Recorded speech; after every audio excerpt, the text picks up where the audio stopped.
Casey, and today I've got for you guys the shortest wrap-up of the year and the Where's That Fantasy Challenge. So this wrap-up is going to be really short. So in the month of November, I actually read a ton of books that I really enjoyed. However, most of them I'm not going to talk too much about today. So my plan for November was to read my 4 challenge books as well as all of the finalist nominees for the Goodreads Choice Awards in the fantasy category. So I did manage to read almost all of those, and I'm going to finish before the finalists are announced. However, I don't want to get into my thoughts about them here. I'm going to do it in that video. So I'm going to give a basic star rating for all of those and then just kind of move on. And then that leaves my 4 challenge books to talk about. Except that I didn't read them.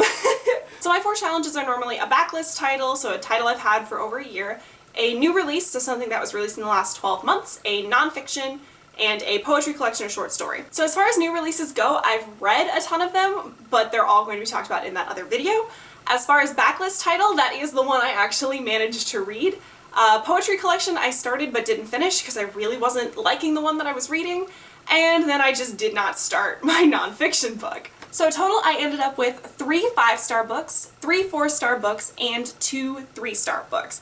So it was actually a really good month as far as ratings go too. So very briefly, I'm going to talk about my feelings on the one book that I read that I'm going to talk about in this video, which is Everyone's an Alien When You're an Alien Too by Jomny Sun. So this was a super quick read, but it's just a little graphic novel about this alien who comes to observe life on Earth, and it talks about him kind of figuring out his place and what things mean, and it was super cute and wholesome, and I really liked it, and there are a couple little quotes I tabbed out. It was a good pick-me-up. It took me very little time to read, and I really liked it. Overall, I gave it 4 stars. I didn't think it was like mind-blowingly amazing, but I did really love it. It was very heartwarming and very sweet. I do just want to go ahead and give a brief star rating for all of the other books I read this month, but if you want more detailed thoughts, I'll have to refer you to that video that's coming out next week. So I read House of Earth and Blood by Sarah J. Maas, and I gave that 3.5 stars. Then I read The Invisible Life of Addie LaRue by V.E. Schwab, and I gave that 5 stars. Then I read The House in the Cerulean Sea by T.J. Klune, gave that 5 stars. Followed by Pure and Essie by Suzanne Clark, I gave that 4 stars. Then I read Changes by Jim Butcher, gave that 5 stars. Next, I read A Deadly Education by Naomi Novik, and I gave that 3.5 stars. And then I read The City of Brass by S.A. Chakraborty, and I gave that 4.5 stars. So that's it as far as the wrap-up portion of the video. So obviously this was really short, so I wanted to go ahead and do something fun, so I'm gonna do the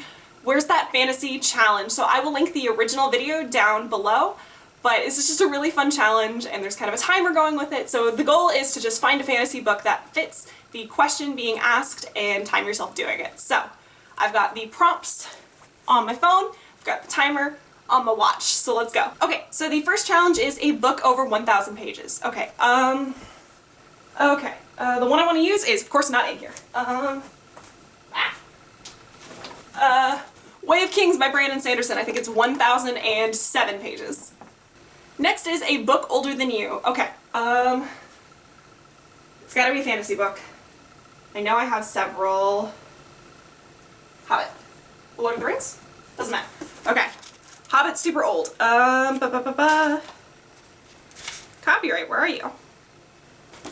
1966. Multiple books in a series you haven't started. Okay. Right here.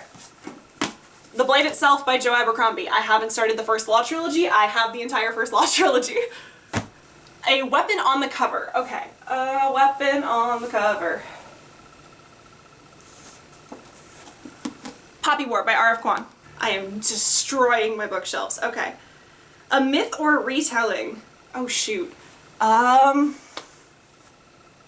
Myth or retelling, myth or retelling. Myth or retelling. Oh no. Myth or retelling. Surely I have a myth or a retelling somewhere. I know I've read some. My god, do I not? Oh! Circe by Madeline Miller. This is just the dust jacket because my roommate's borrowing it, but this, myth or retelling, got one. Next prompt is, oh no, a dog's barking. You're gonna eat into my time! Okay, next prompt is signed by the author. I know I have at least one. I think it's you. Dark Dawn by J. Kristoff. Signed. A book with illustrations. I don't want to reuse any, so I'm not going to reuse The Way of Kings. Oh. The Invisible Life of Addie LaRue has these little, I'm gonna call them illustrations. Where is any of them? At the beginning of each part, it has this little drawing and a description of an art piece. So I'm gonna call that an illustration. A book with a unique magic system. Unique magic system. Who decides what is a unique magic system? Who gets that power? I'm too slow. I'm gonna go ahead and say the 5th season by N.K. Jemisin because it's got the earth magic and the ability to kind of manipulate and control earthquakes and stuff like that and like seismic events. I'm gonna count it. Who decides what's unique anyway? Books in a series that aren't the same size. Okay, this I know I have a couple of. Excuse me, I have too many decorations. The Diviners series by Libba Bray. I've got the first 2 in the paperback and the second 2 in the hardback, so they are different heights. Next is an assassin story. Shoot, I already used Nevernight. Assassin story. Oh.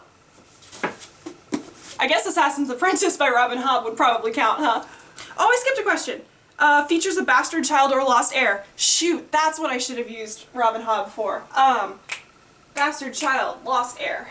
Surely. Game of Thrones? In multiple instances? We're gonna count that. Book by a black author. Don't want to do N.K. Jemisin again, so let's do... everything's falling. Oh god. Okay. Children of Blood and Bone by Tomi Adeyemi. And urban fantasy. Okay, urban fantasy.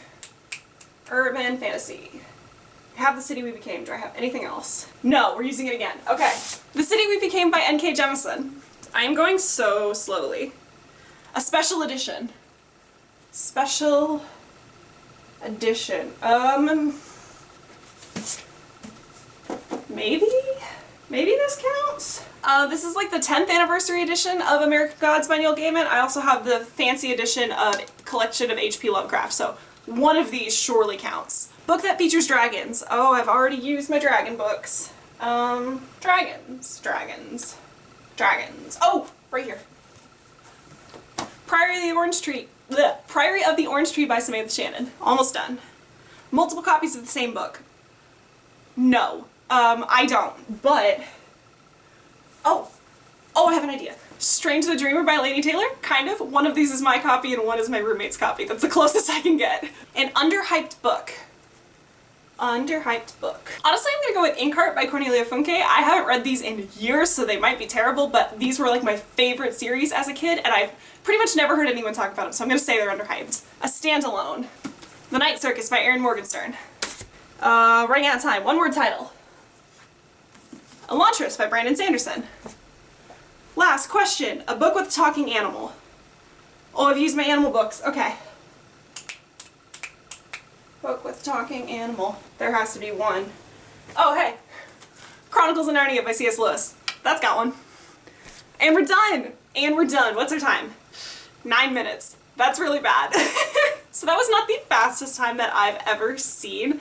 But hey, we did it. I actually managed to answer all of the prompts. And now I have to clean up this actual mess.